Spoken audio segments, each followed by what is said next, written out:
How you doing, everybody? Welcome to another episode of Monster Territory.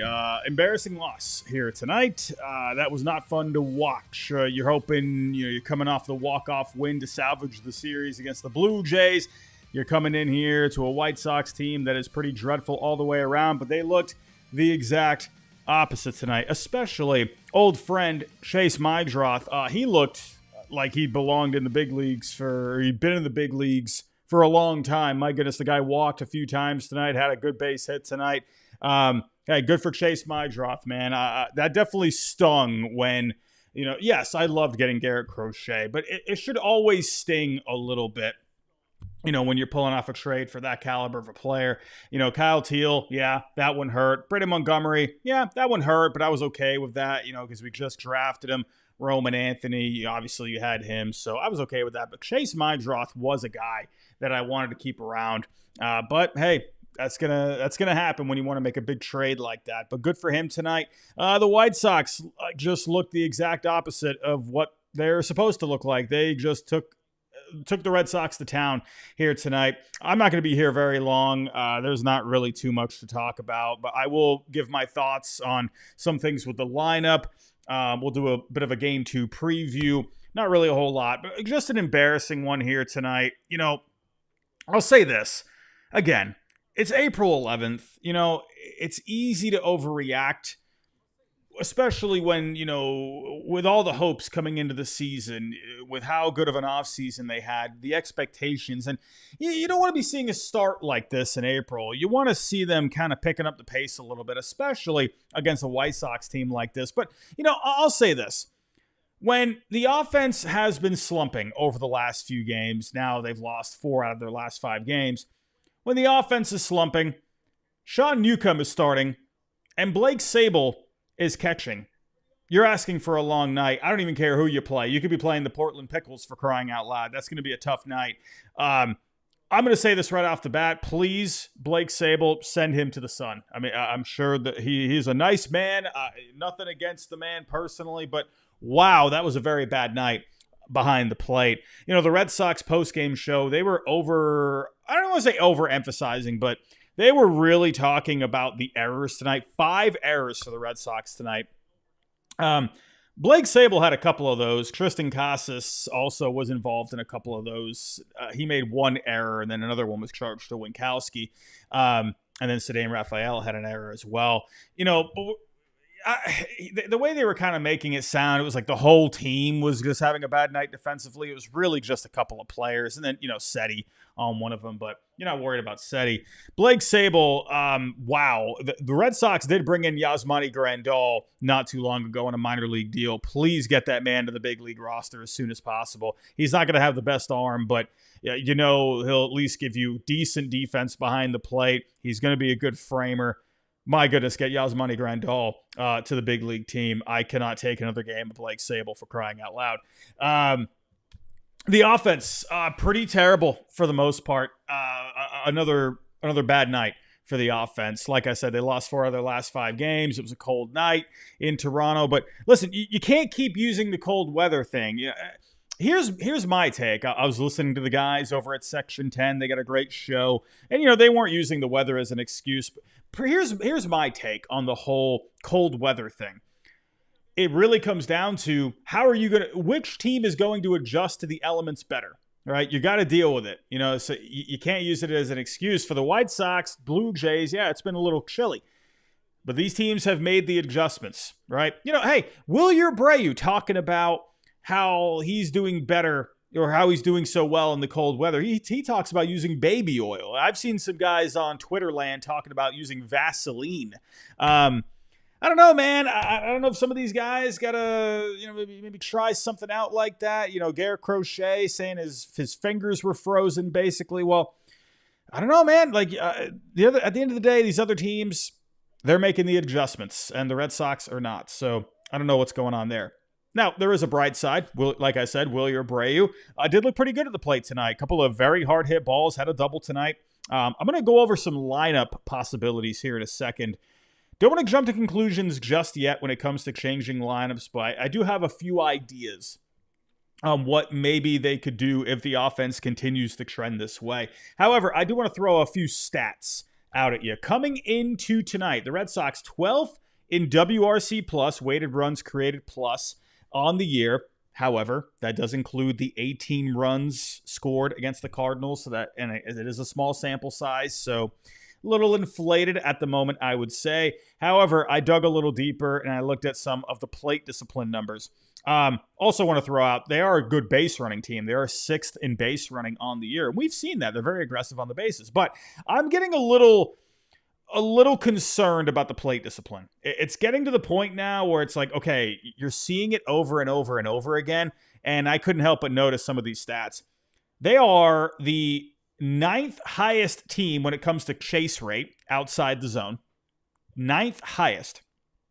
They're also the 9th lowest when it comes to contact rate. So they're chasing pitches out of the zone. They're not making as much contact as you would like for them to make. They're also the 5th highest when it comes to swinging strike rate. So put a bow on all of that one more time. You're chasing out of the zone a lot.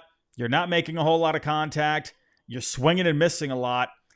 Sounds like to me there's probably a good mix of something wrong with the approach and also guys just maybe battling through some things. The Red Sox, when it comes to, the way, they've gone towards the analytics, could there maybe be, you might need to find some kind of a sweet spot, or you might need to dial back a little bit, when it comes to the approach. You can't just keep pounding and pounding and pounding the same approach if it's not working. Again, it's early. However, I'm just noticing these things. It just seems like these guys are just kind of swinging out of their shoes, and I feel like they just need to have more productive at-bats. I don't know, man. The plate discipline, there needs to be an improvement there, in my opinion. But then you mix in, a few other things as well. Well, sticking, one more thought here.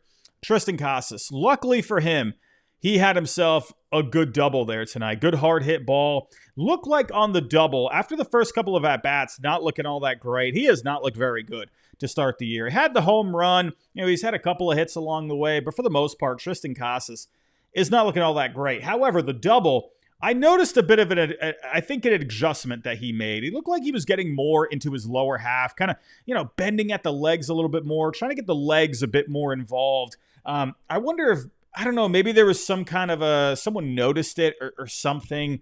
Maybe, hitting coach or whatever kind of mentioned it. I don't know. But I did notice Casas looked a little different with his stance on that double. So something to notice. But when it comes to Casas, he's going to have to pick it up here. If he doesn't, I think there is going to need to be an adjustment with the lineup at some point. Knowing Alex Cora, he likes to kind of he likes to give things time. He likes to let things marinate a little bit. I don't see Cora just going crazy and being like, all right, new lineup. I think Cora is going to be patient with it. I don't expect him to be making any drastic changes with the lineup, but I could maybe see if Casas can't, hopefully maybe he's figured something out here. Maybe he carries, that double that he hit into the next couple of games here. And maybe we see a bit of a different Casas over the next couple of games. But if he's not able to keep something going, I do wonder for the series against the Rays if maybe we see a bit of a tweak with the lineup. I'll go over some of the lineup possibilities here in just a little bit. On the pitching side of things, brutal night for Sean Newcomb. Brutal night for Sean Newcomb here tonight. I'm thinking the clock is a ticking when it comes to Newcomb here. He was just getting wrecked. I mean, there's not really much else to say here. Let's go to the breakdown. Again, I'm not gonna get too crazy when it comes to breaking this down here. But taking a look, a lot of four-seamers, threw on a good amount of cutters as well. But these pitches, are just getting tattooed.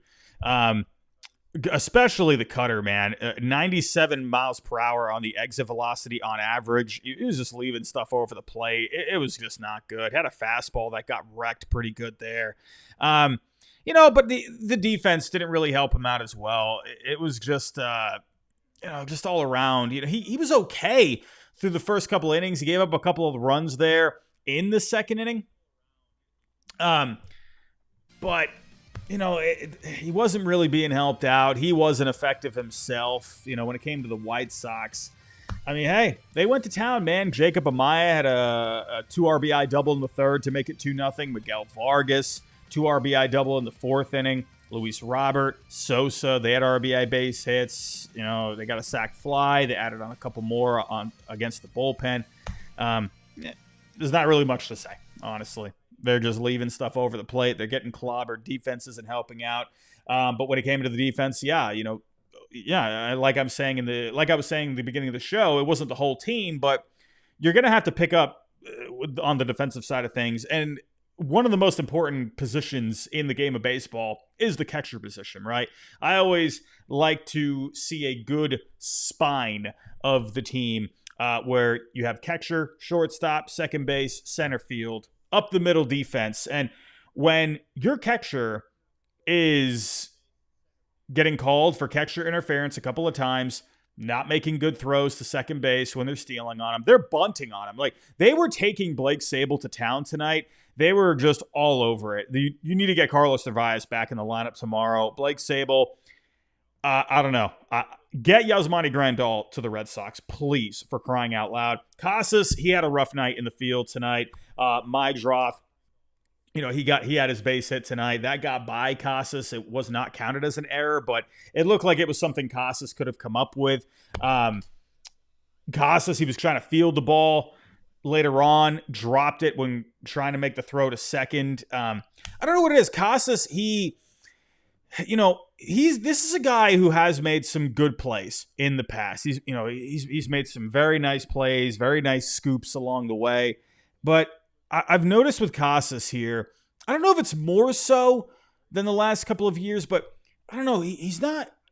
Maybe it's just something I've never really noticed, but he just looks slow out there. I'm not trying to get onto Casas here, because I think there's a lot of potential with him, but I don't know what it is. He's just not. And again, maybe it's something I just haven't noticed, but I feel like he's just not moving as freely out there. I don't know. That's just me. He just looks a little, I don't want to say the word slow. I don't know. You hear what I can't even think of the right word. He's just not really, it doesn't seem graceful out there, if that makes sense. When I look at some other guys, like Freddie Freeman out there, Matt Olson, they move a little bit better. Casas, I don't know. He just doesn't seem to be moving as well. I know that took a lot to try and get out, but you see what I'm saying. But yeah, they definitely need to improve here when it comes to absolutely the catcher position. That's going to be fine when Narvaez is back in. And Casas, he's going to have to figure something out there. So I'm seeing Brady Weaver in the chat. Thoughts on Yoshida at first? I don't know. I mean, I don't think he's ever played first base. Would that be a possibility? I'm sure he'd be open to it. I mean, why not? I don't know. I see you in the chat. Carlos, stop defending Casas. He's useless. I don't see where I defended Casas, Carlos. Where am I defending Mr. Casas? I mean, he did not have a very good night. He did have the double, but I just said it earlier. He's not off to a great start. So I don't see how I'm defending him. No, I'm not defending Casas at all. He really needs to pick it up. It's getting to the point where, yes, it's still early, but you're starting to look at, where you can improve things. And Casas is not really getting it done so far.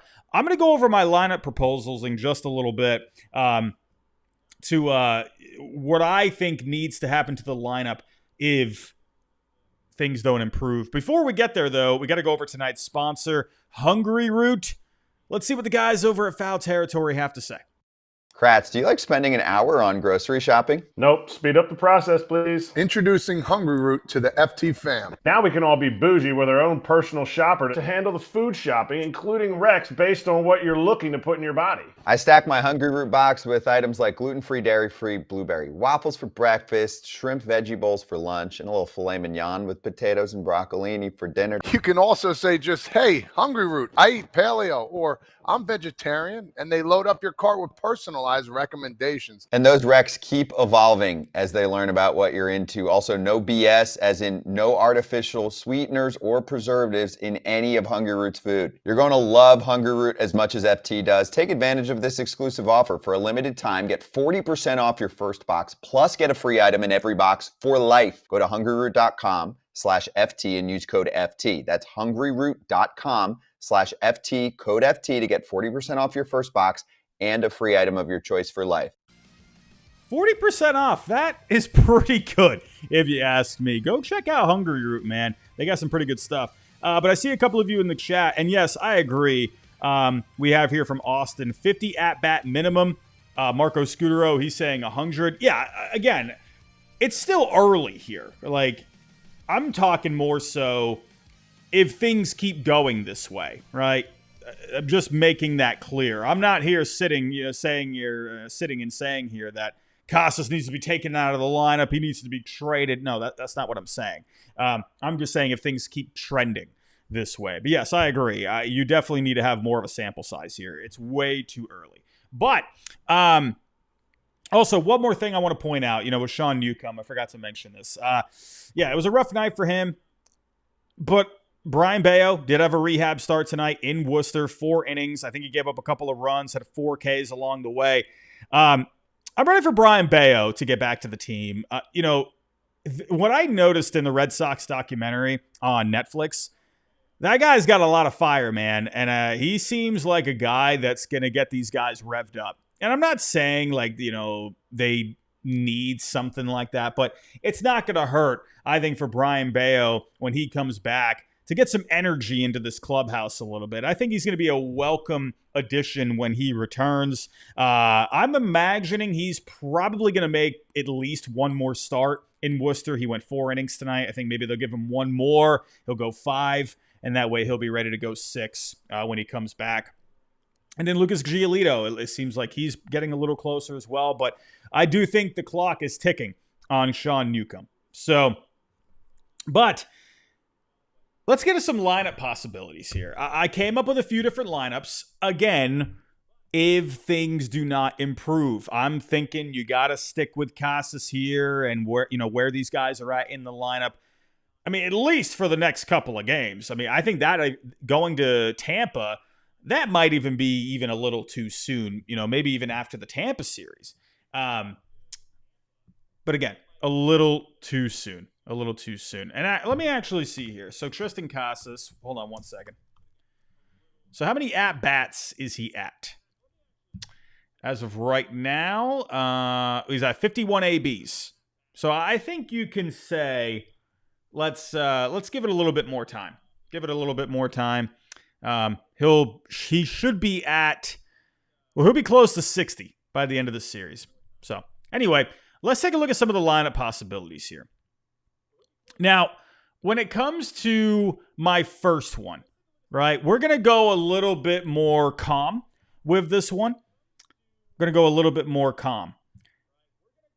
Sticking with Jarren Duran leading off, Rafi Devers in the 2 spot, Alex Bregman in the 3 spot. But the one change I have here is simply if Wilyer Abreu just moves into the cleanup spot and then Casas just basically swaps with him and he goes down to the 6th spot. And then you have Christian Campbell protecting Casas behind him in the 7th spot. I think this is probably the most conservative way. I could see Cora making a simple change like this. This is what I realistically think could happen if this keeps going this way. We got another possibility, though. Let's get a little more funky with this. How about this? Jarren Duran leading off. Rafael Devers in the 2 spot again. Alex Bregman in the 3 spot. Wilyer in the cleanup spot. And then Christian Campbell in the 5 spot. A part of me would like to see Triston Campbell in the 5 spot. I want to see what he can do a little higher in the lineup.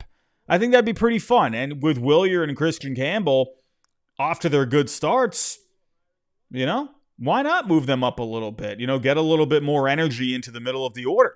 And then Triston Casas batting 6th. And then I would have Trevor Story batting 7th. And, with Story, he's not necessarily off to a terrible start.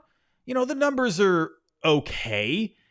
They're not great, but, they're not terrible either. He's hitting 263, OPS just under a 700 at 674. So is that a little low for Trevor Story? Maybe.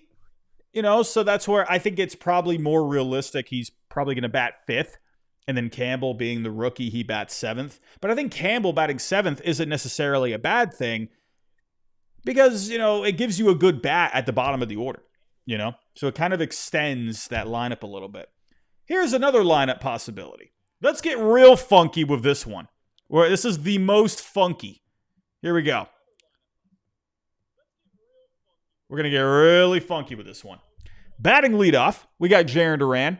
In the 2 spot, Alex Bregman. In the 3 spot, Rafi Devers. Now, this is where I could see people not liking this idea because you probably want Rafi in the 2 spot because he's your best hitter. But just going with a more lefty-righty kind of an approach. And then Triston Campbell in the cleanup spot. So that way, 1 through 4, you're going lefty-righty.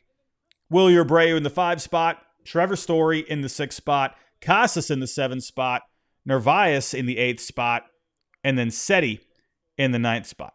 So, again, I probably don't see this one happening, but if you really wanted to get fun with it, if you really wanted to really shake things up, who knows? Maybe you could get a little crazy. Probably not, though. The one that I see if they are to make any kind of an adjustment at some point is the first one that I mentioned where you simply just swap Wilyer and Casas in the lineup.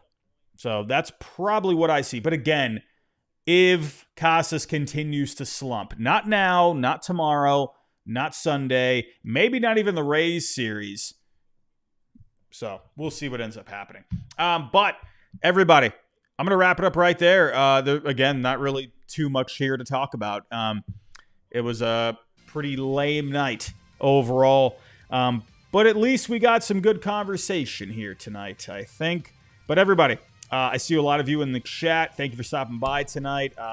Hey, appreciate you sticking with me even through the tough times, even after a tough loss against the White Sox. So, everybody, if you can, hit that like button on the way out for me. Subscribe if you're new. We're trying to get to 4K by the All-Star break. If you're with us in audio format, Spotify, Apple, whatever it may be, leave us a 5-star review.